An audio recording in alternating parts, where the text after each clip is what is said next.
Ciao amici e benvenuti in questo mio nuovo video. Oggi vi vorrei parlare di un argomento, diciamo di uso comune, ovvero il Global Position System, comunemente chiamato GPS, e nella fattispecie del GPS integrato della Honda Goldwing. In tanti mi avete chiesto di parlare di questo argomento, di descrivervi le basi del funzionamento di questo GPS e ovviamente se ne volete sapere di più, se siete curiosi come funziona il GPS sulla Goldwing, vi aspetto dopo la sigla. Ma prima, come al solito, vi invito ad iscrivervi al mio canale. Come fare? È semplicissimo, basta cliccare sulla parola iscriviti che trovate lì, c'è scritto iscriviti. Se vi va mettete anche un like sulla fiducia a questo video e condividetelo anche con i vostri amici che posseggono una Honda Goldwing, che credetemi in Italia siamo veramente tanti e tantissimi in Europa e nel mondo. Bene ragazzi, bando alle ciance, vi aspetto dopo la sigla.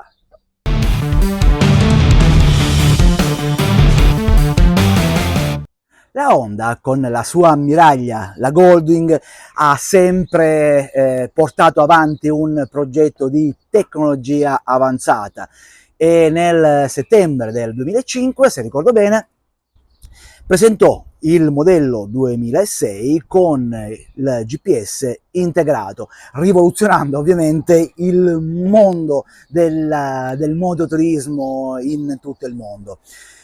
E sempre portando avanti questa tecnologia, la Honda, con tutti i vari suoi modelli, ha sempre migliorato il sistema del GPS, che poi è cambiato nel 2000, con il modello 2020, sempre se ricordo bene. Attualmente io ho un modello del 2008 e quindi quello che vi andrò a spiegare va bene per tutti quei modelli che vanno dal 2006 fino al 2019. Cambia un pochettino la schermata, cambia un pochettino la grafica, ma il concetto è bene o male uguale. Parliamo un po' del GPS, come funziona il GPS di per sé. Praticamente per essere noi localizzati sulla Terra, il sistema ci geolocalizza sfruttando la posizione di due satelliti che sono in orbita, quindi facendo così una triangolazione, forma un triangolo e in base a questi dati il GPS montato stabilisce qual è la nostra posizione sulla Terra. Ovviamente poi questa posizione viene trasformata grazie a delle carte che sono caricate all'interno del GPS. Per quanto riguarda il GPS della Goldwing, diciamo che per quanto riguarda questi modelli, parlo dal 2006 al 2019, il problema nasce tantissimo per quanto riguarda gli aggiornamenti. Ogni volta per un aggiornamento è sempre problematico. Infatti per quanto riguarda il mio aggiornamento del 2008 dovrei ogni volta andare alla concessionaria Honda e comprare la scheda per poter avere le mappe aggiornate. Ecco perché molti motociclisti, molti possessori di Goldwing di questi modelli preferiscono avere il GPS supplementare. Nel mio caso io ho un TomTom, ve ne avevo parlato in passato, perché ci sono gli aggiornamenti cartografici automatici e gratuiti soprattutto. Per quanto riguarda il GPS, la Honda fornisce un bel manuale sul GPS, è un multilingua. Per quanto riguarda il manuale sono circa 140 pagine se ricordo bene, dove spiega come funziona. Prima di utilizzare il GPS, prima di impostare una destinazione, è necessario che noi siamo fermi per poter interagire con il GPS. Infatti la nostra attenzione non deve essere sul GPS quando guidiamo, ma ovviamente la nostra attenzione deve essere sulla strada, sulla guida. Infatti, onde evitare distrazioni, il sistema Goldwing, il sistema Honda, impedisce l'uso del GPS durante la guida, inibendo i comandi principali del GPS. rimangono in funzione soltanto i comandi che si trovano sul manubrio lato sinistro. Vi faccio vedere i comandi principali, le funzioni principali, ma ovviamente se volete saperne di più vi consiglio di leggere il manuale che avete in dotazione. Se non ce l'avete lo potete scaricare benissimo in formato PDF su internet, su honda.it. Per quanto riguarda i comandi, li troviamo sul lato destro della moto e sono tutti questi qua, tutti questi ambalanni. Questi due bottoni non li considerate perché sono dei bottoni che ho aggiunto io e mi servono per azionare le luci supplementari della moto. Allora, abbiamo questi comandi qua, come dicevo prima, sul lato destro, mentre sul manubrio lato sinistro i comandi che per lo più ci interessano sono questo qua e il volume. Allora, andiamo a vedere come funziona il nostro GPS, giusto le cose basilari. Questo è il monitor, vedete che c'è purtroppo una linea, che questa qua sono i cristalli liquidi che si sono danneggiati a causa del sole, l'esposizione diretta del sole sul monitor. Io normalmente metto dei guanti, ma chi ce l'aveva prima o avevo messo di fare un discorso del genere e i cristalli si sono rovinati. Si può aggiustare, no, ma si può cambiare il monitor, però costa un sacco di soldi. Allora andiamo ad accendere, mi fa tutta la cerimonia di apertura ovviamente, Honda Navigation System, dico il suo tempo, Goldwing, va benissimo, salvo Winger, questa è un'impostazione che avevo messo in precedenza, Enter, pigio, Enter, così ho l'accesso alla mappa del GPS. Allora andiamo a vedere praticamente come funziona il tutto. Partiamo dai tasti che si trovano sul manubrio. Questo qua praticamente serve ad aumentare o diminuire diciamo la mappa, la vicinanza della mappa. Infatti se io vado verso out mi allontano, vedete 50, da 50 va verso 200, mezzo chilometro, un chilometro e così via. Io per un discorso mio personale preferisco tenerlo sempre a 50 metri, ma è una cosa mia personale. Poi per quanto riguarda, possiamo utilizzare il volume che serve ad aumentare o diminuire la voce del GPS. Andiamo a vedere. Le stesse funzioni ce le abbiamo su questi tasti qua, in e out. Andiamo poi, con queste frecce mi servono a, diciamo, navigare all'interno del menu, enter mi va a confermare la funzione, back mi fa tornare indietro, map mi fa praticamente accedere alla mappa.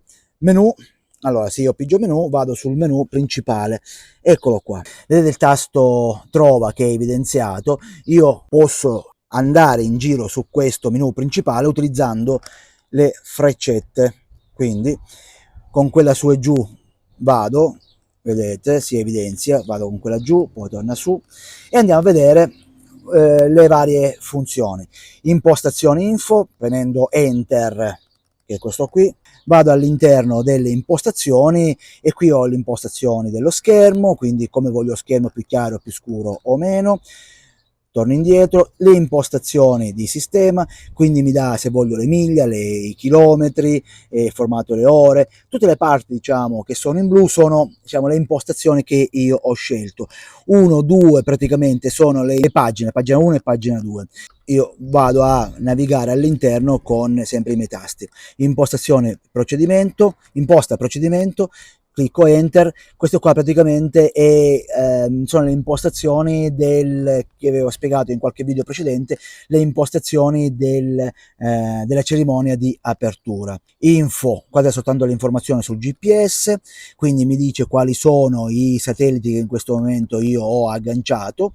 Torno indietro, info sul sistema, mi dice qual è il software che ho in questo momento e il tipo di mappa. In questo momento io ho agganciato la mappa europea del 2008 aggiornata al 2009, quindi per aggiornarla dovrei andare a comprare alla Honda la scheda con l'aggiornamento ultimo. Ripristini predefiniti praticamente mi dà, se io dico di sì, praticamente tutto il sistema ritorna all'impostazione di fabbrica.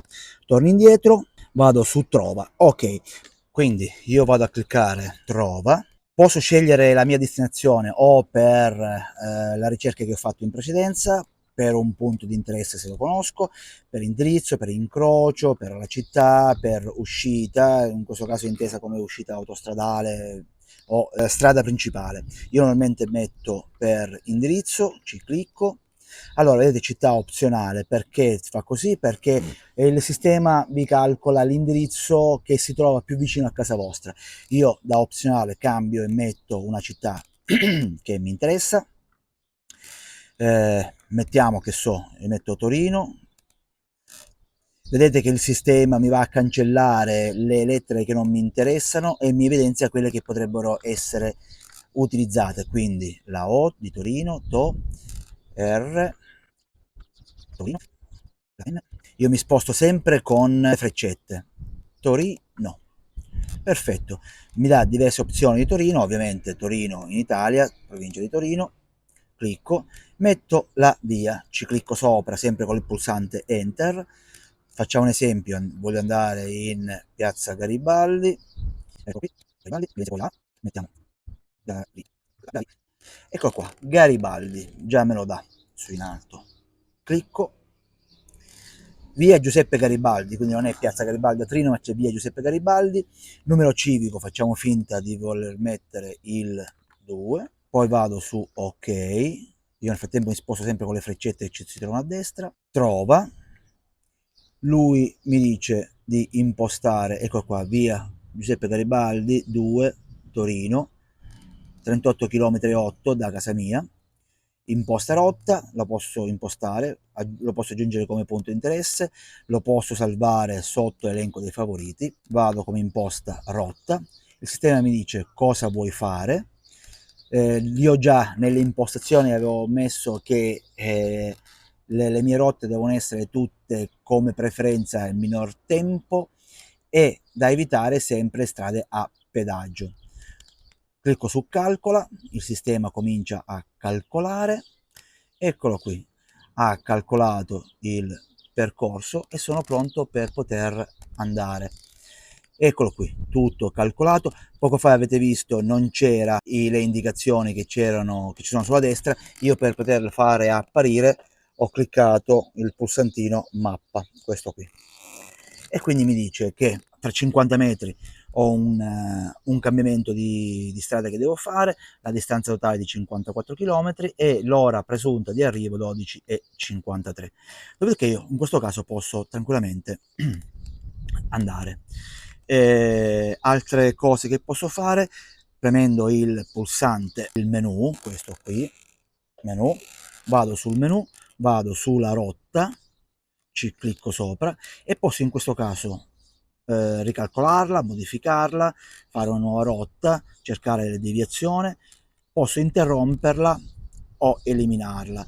Se la interrompo la posso riprendere da dove l'ho interrotta, eliminare rotta la elimino completamente, elimino rotta, conferma di eliminare, in questo caso sì, vedete che è evidenziato, ok, tutto evidenziato e siamo a posto così.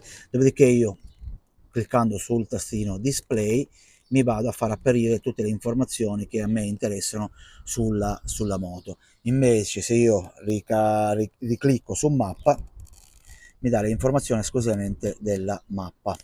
Allora, il sistema di navigazione per quanto riguarda il cambio delle schede lo troviamo nel bauletto posteriore, vedete qua sotto. Questo qua è il sistema di navigazione. Per cambiare la scheda qua dietro c'è la possibilità di cambiarla, vedete, faccio vedere dov'è la scheda, che è questa qua sotto. Qui c'è la scheda e potete cambiarla. Spero tanto che questo video vi sia piaciuto, che l'avete trovato utile. Grazie comunque a chi mi ha suggerito di realizzare questo video. Come avete visto, le informazioni che vi ho dato sono veramente quelle basilari, ma se volete saperne di più in merito al vostro GPS, cercatelo sul manuale di uso e manutenzione. Questo tipo di sistema è valido per tutti i modelli che vanno dal 2006 al 2019, perché dopo il tutto cambia. Se il tutto vi è piaciuto, mettete un like, che è il pollicione verso l'alto. Se avete delle domande in merito a questo argomento, lasciate un commento, cercherò di rispondervi quanto prima. Bene, concludo il video come al solito citando il buon Nico Cereghini, che disse: casco in testa e ben allacciato, luce accese anche di giorno e prudenza sempre. Ciao ragazzi e ci vediamo al prossimo video.